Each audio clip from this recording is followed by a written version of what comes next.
Hi, I'm Richard Scire with Martini and a Movie. My brother Michael is manning the camera today. Say hi, Michael. One of our favorite films from the Sarasota Film Festival was Diminuendo, and we're sitting here with the actress who plays cello. It's Chloe Dykstra and Adrian Stewart, who is the director. Hi. Hi there. How are you? I'm so excited to sit down and talk with you because we love this film. We both have a secret crush on you. Oh my God, come on. That review was one of my first reviews, and I was so nervous halfway through, and then when you mentioned how much you really liked the film, I was just like, I need to send this to my mom, and she's gonna be proud of me. I'm sure she is proud of you. And we're proud of you too, because when we first read what the movie was about, it reads like it's gonna be a sci-fi movie. And it's so not that at all. It's a beautiful story, and I think the casting is what sells it because you play a robot. You play a woman and you play a robot. So tell us a little bit about the film for the people that don't know what it's about. All right, let's see if I can do. It's kind of hard to pitch this film because it's so many different things at once. Essentially, it's about a director who falls in love with an actress and she kills herself. She decides, you know what, I've done it, I'm done, I'm good, I won Best Actress, I don't need to be alive anymore. He never quite gets over it. And a company approaches him and says, well, we rebuilt your girlfriend as a robot. There's no AI. All she does is act and she performs, and she's almost indistinguishable from the original. Her name is Cello, by the way, Cello Shea.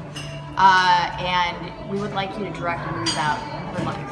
And so Haskell, the director, has to go revisit all of these memories of them together and revisit their life together and see where he went wrong. And just, it's heartbreaking to watch. And this was Richard Hatch's last film. It was, yes. Yeah. What was it like working with Richard Hatch? Richard's one of the most professional human beings I've ever worked with. I mean, he wasn't feeling so great during the filming, and he really did not let on to anybody. He kept it just to himself, and I mean, he was really going. And I aspire that someday I will be as professional as that. And you as the director, what was it like for you to work on this film? So, it was fantastic. I mean, you can't ask really for better cast, and it wasn't just Richard or just Chloe, because they were both fantastic. It was everybody. I mean, every actor we had in it really committed to the script and committed to the movie, and they brought their A game. And we had so many great people. Gigi Edgley from Farscape, who came in and said, I've never gotten to do a role like this. And Leah Cairns, who was in Interstellar, she came in and she said, I've never gotten to do a role like this. And Walter Koenig, who will tell you, everybody wants me to be Chekhov. Thank you for not putting me in a uniform. And everybody was just fantastic. But the movie hangs on Richard and Chloe, and these guys really made my job easy because I'm very lazy director. No, it's true. And It's not. No, it is. Look, if you're gonna steal from the best. And Sidney Pollack always said that 90% of a director's job is casting the right people, and then you just sit back and let them do what they're gonna do, and you go, yeah, move to the left. I mean, I'm all for it. Do the hard work in casting and make your life easy. Yeah, I would say Adrian has a fairly hands-off approach to with the actors, which was really amazing to sort of. I mean, he'd only really step in if I had completely gotten the whole thing, if I had gotten the feel completely wrong. But for the most part, it was very cool to just sort of have all of that freedom to do what I wanted with it.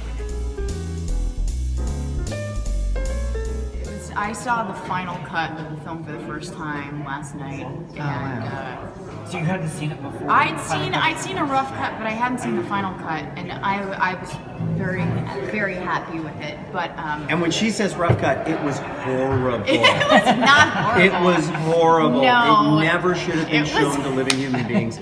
We It was only not. did it. The only reason we ever showed it, because I'm the kind of director that, producers will say, "Hey, can I see the cut?" I'll say no. It's not when something's finished you can look at it. Just don't show rough cuts of people.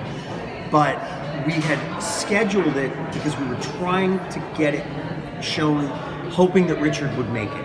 We thought Richard was going to last that long. And then at the end of his life, the cancer accelerated so quickly that he just didn't make it.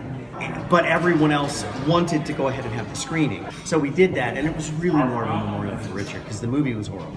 It was in its infancy. It was still getting. It looked bad. It sounded bad. The cut dragged. Like everything that could be wrong was wrong, other than the fact that we didn't show it backwards. But I mean, wow. It is a very different film now than it was when I first saw it. There was somebody. I'm gonna do this for you. There was somebody at the Q&A who said it was one of their favorite movies ever. Oh, wow. I'm just saying. So. That's a good testament. I'm very proud of it now. I think it's night and day now. The final cut is, I don't hate it, and that's an amazing thing. I mean, I've seen the movie so many times now that I am in apoplectic boredom watching it and just going, what's wrong with this shot? All of the feedback was very positive.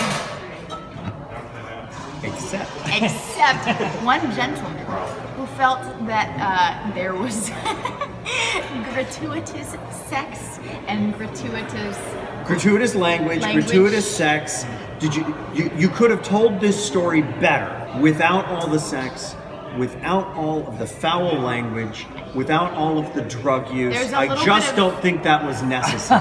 Yeah, and there's, as you know, Cello, there's no spoilers here, but because it's the opening sequence, you see that Cello's killed herself. And so there are some visuals that are hard to handle, but I personally think that that's all very important. A very important aspect to the film itself is having to face the reality of that. Because if you and in a lot of circumstances, if there's violence, sometimes it's better to show it off camera because it's your imagination.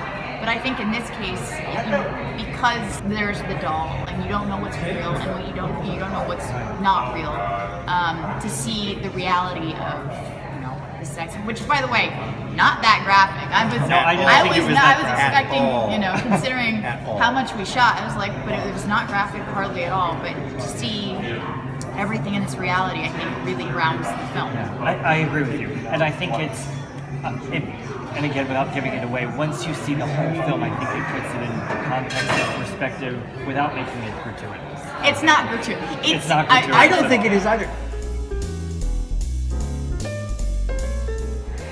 What we have is a very accurate portrait of the film business and the people in it. Yes, absolutely. Not the most well-adjusted people on the planet, and not a place where average workplace standards and practices apply.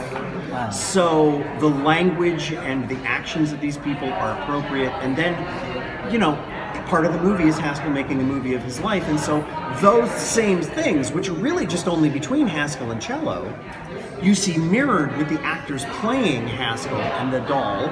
That's their side of the story. So you're seeing the same stuff again, but of course it has to be there because it's representing that story.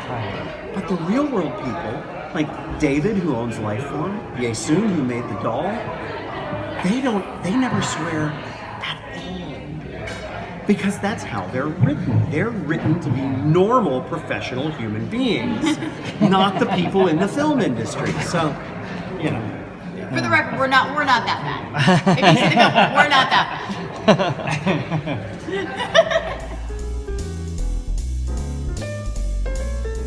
But what I loved about your film was that, and I think why it's one of our favorites in the festival, is you can watch it and then have an opinion about it. But it's like days later, you're thinking about it, you're thinking about the characters, thinking about the story, the movie, and for a film to do that, and your film and one other film were our two favorites because of that. We keep thinking about your characters and the film and the messages and something that's relatable to everybody comes from that film. I love that. And that's why it was so well done, and why we keep thinking about it, why we're so excited to meet you, why we're excited to meet you the other day and now get to talk to you again. You really have made a beautiful film, well, thank you. And I hope it keeps going and has an avalanche effect in audiences that they get to see. Thank you so much. So.